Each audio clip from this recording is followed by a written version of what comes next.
दोस्तों नमस्कार। रामायण के सारे चरित्रों के बारे में लगभग सभी लोग जानते हैं। सबको पता है कि भगवान राम के 3 भाई थे, लक्ष्मण, भरत और शत्रुघ्न। लेकिन बहुत कम लोग जानते होंगे कि भगवान राम की 2 बहनें भी थी।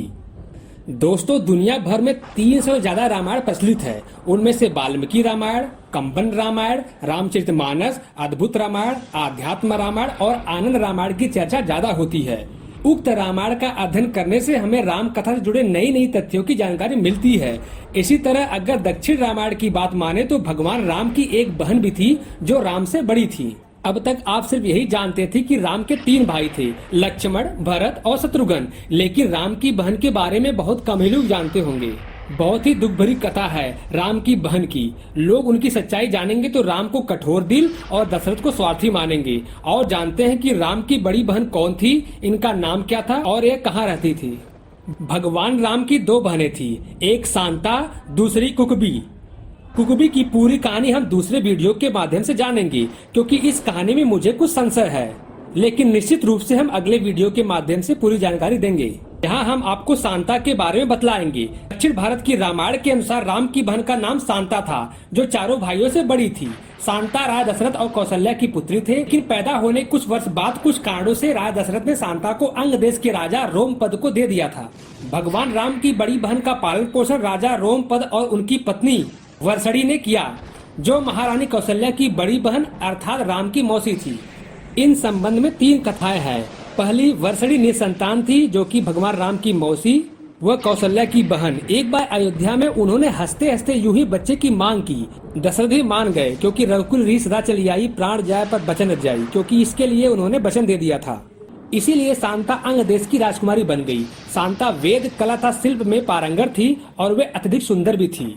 दूसरी कथा, लोक कथा अनुसार शांता जब पैदा हुई थी तब अयोध्या में अकाल पड़ा और 12 वर्षों तक धरती धूल धूल हो गई। चिंतित राजा को सलाह दी गई कि उनकी पुत्री शांता अकाल का कारण है। राजा दशरथ ने अकाल दूर करने के लिए अपनी पुत्री शांता को वर्षणी को दान दे दिया।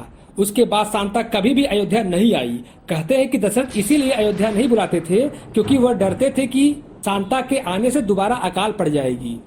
तीसरी कथा, कुछ लोग मानते हैं कि राजा दशरथ ने शांता को सिर्फ इसलिए गोद दे दिया था क्योंकि वह लड़की होने की वजह से उनकी उत्तराधिकारी नहीं बन सकती थी।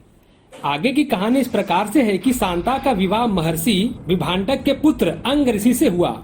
एक बार भगवान इंद्र भक्त ब्राह्मण अपने क्षेत्र में फसल की पैदावार के लिए मदद करने के लिए राजा के पास गया, तो राजा ने उनकी बात पर ध्यान नहीं दिया। अपने भक्त की बेइज्जती सुन गुस्साए इंद्रदेव ने बारिश नहीं होने दी। इस वजह से सूखा पड़ गया। तब राजा ने अंग ऋषि को यज्ञ करने के लिए बुलाया। यज्ञ के बाद भारी वर्षा हुई। जनता इतनी खुश हुई कि अंग देश में जश्न का माहौल बन गया। तभी वर्षणी और रोमपद ने अपनी गोद ली हुई बेटी शांता का हाथ अंग ऋषि को देने का फैसला किया। राजा दशरथ और इनकी 3 रानियों इस बात को लेकर चिंतित रहती थी कि पुत्र न होने से उनका उत्तराधिकारी कौन होगा। इनकी चिंता दूर करने के लिए ऋषि वशिष्ठ सलाह देते हैं कि आप अपने दामाद अंग ऋषि से त्रेष्टि यज्ञ करवाएं, जिससे कि पुत्र की प्राप्ति होगी। दशरथ ने उनके मंत्री सुमंत की सलाह पर पुत्र कामेष्टि यज्ञ में महाऋषियों को बुलाया। इस यज्ञ में दशरथ ने अंग ऋषि को भी बुलाया। अंग ऋषि एक पूर्ण आत्मा थे तथा जहाँ वे पांव रखते थे वहाँ यश होता था। सुमंत ने अंग को मुख्य ऋषित्व बनाने के लिए कहा। दशरथ ने आयोजन करने का आदेश दिया। पहले तो अंग ऋषि ने यज्ञ में आने के लिए इनकार कर दिया, लेकिन बाद में शांता के कहने पर अंग ऋषि राजा दशरथ के लिए पुष्ट कामेष्टि यज्ञ के लिए तैयार हो गए। लेकिन दशरथ ने केवल अंग ऋषि यानी अपने दामाद को ही आमंत्रित किया। लेकिन अंग ऋषि ने कहा कि मैं अकेला नहीं आ सकता, मेरी पत्नी शांता को भी आना पड़ेगा। अंग ऋषि की यह बात जानकर राजा दशरथ विचार में पड़ गए, क्योंकि उनके मन में अभी भी तथ्य कि कहीं शांता के अयोध्या आने से फिर से अकाल ना पड़ जाए। पुत्र कामना में आतुर दशरथ ने संदेशा भिजवा दिया कि शांता भी आ जाए। शांता तथा अंग ऋषि अयोध्या पहुंचे। शांता के पहुंचते ही अयोध्या में बारिश होने लगी और फूलों की बरसात होने लगी। शांता ने दशरथ के चरण स्पर्श किया। दशरथ ने आश्चर्यचकित होकर पूछा, हे देवी, आप कौन हैं? आपके पांव रखते ही चारों तरफ वसंत आ गई है। जब दशरथ और कौशल्या विस्मय में थे कि वह कौन है, तब शांता ने बताया कि वह उनकी पुत्री शांता है। दशरथ और कौशल्या यह जानकर के अधिक प्रसन्न हुए। वर्षों बाद दोनों अपने बेटी को देखा था।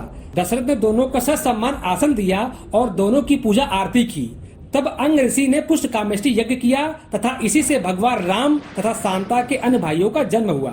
ऐसा कहा जाता है कि पुत्रेष्टि यज्ञ करने वाले का जीवन भर का पुण्य इस यज्ञ की आहुति में नष्ट हो जाता है।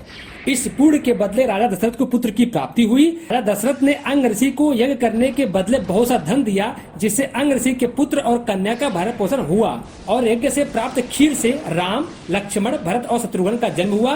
अंग ऋषि फिर से पुण्य अर्जित करने के लिए वन में जाकर तपस्या करने लगे।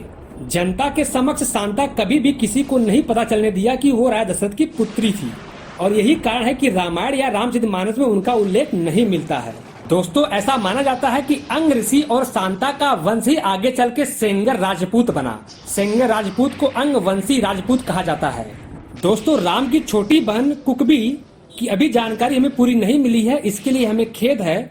दोस्तों, इस वीडियो को लेकर कोई प्रश्न है तो आप कमेंट बॉक्स के माध्यम से हमसे कर सकते हैं। दोस्तों, हमारा सपोर्ट करने के लिए एक लाइक जरूर करें। अभी तक अगर आपने चैनल सब्सक्राइब नहीं कर रखा है तो प्लीज कर ले। दोस्तों, अगर आप आध्यात्म में हट कर कुछ नया जैसे प्राकृतिक वीडियो देखना अगर पसंद करते हैं तो आप हमारे दूसरे YouTube चैनल पर जरूर विजिट करें। लिंक आपको डिस्क्रिप्शन बॉक्स में मिल जाएगी, शायद आपको जरूर पसंद आएगा। इसका नाम है देसी सुमित VF। दोस्तों, वीडियो देखने के लिए आप सभी लोगों का बहुत बहुत धन्यवाद।